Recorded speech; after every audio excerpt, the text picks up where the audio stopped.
Hello and welcome to Gardening with Ben's award-winning podcast, as voted by Grow Your Own magazine and by my followers and listeners.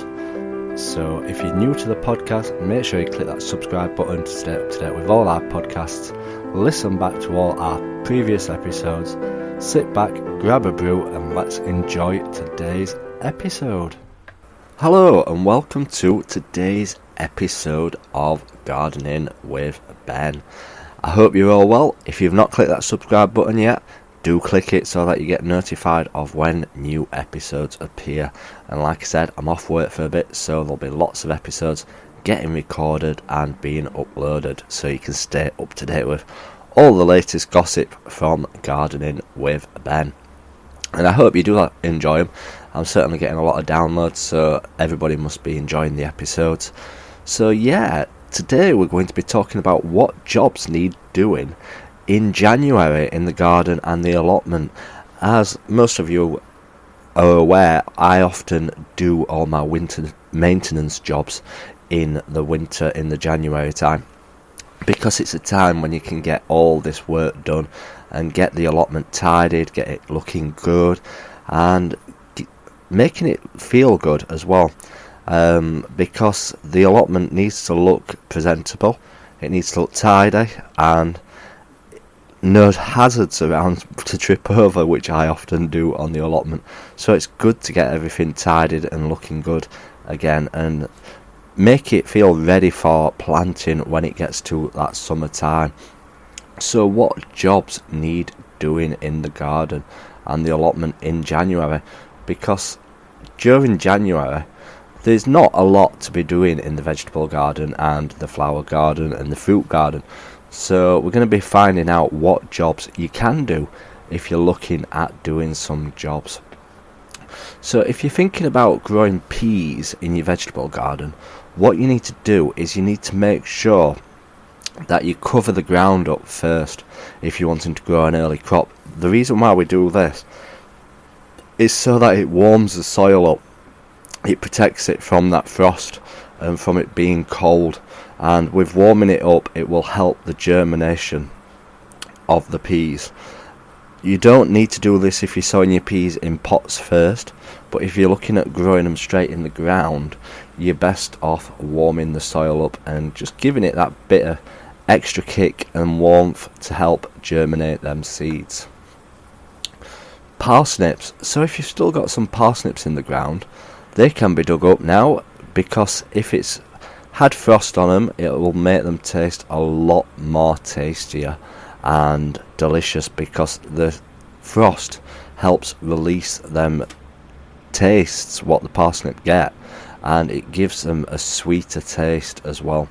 So if you've got any parsnips in, get digging some up and get eating them and roasting them however you eat your parsnips. Potatoes. If you're growing them in the greenhouse or the polytunnel, what you need to do is make sure that it's still warm in that polytunnel and greenhouse, because if the frost gets to them, it will kill the plants off, and greenhouses and polytunnels can still get cold in the night. So make sure you try and keep them warm to keep them potatoes growing if you're growing a crop now. So what jobs need doing in the fruit garden? There's quite a bit that needs doing in the fruit garden at this time of year. So if you're growing apple trees, make sure they're all pruned, make sure they're tidy, and when I say pruned, you need to make sure that there's no branches crossing one another, or any branches really low down on the tree, they can be pruned off. So basically it's just tidying it up and getting it ready for the blossom time, so you can still give it a prune now if you want to get it pruned. Same goes for gooseberries, you can give these a prune as well. Pear trees. As well as apple trees, pear trees can be still pruned this month while the tree is still dormant, so you can be getting this all tidied up and making it look better for the months ahead, ready for when it starts growing and starts waking up really. Again, like black currants, red currants can still be pruned this month and tidied up and made to look good. Rhubarb plants, if you're wanting to grow some early rhubarb, try forcing it. I've never forced rhubarb myself, but if you're wanting to force it, upturn a big large plant pot, make sure it's got a hole in the top to let a bit of light through, but they can be forced now. And my rhubarb started waking up already now, it's starting to grow already. So yeah, if you're wanting some early rhubarb, get forcing it and get it growing. And also around this time of year, I like to sprinkle chicken pellet manure near the crowns, not on top of the crowns, but near the crowns, to help feed them through these months ahead, because they'll have taken a lot of the food from out of the soil over the last year. So you need to replenish that and make it a bit more better.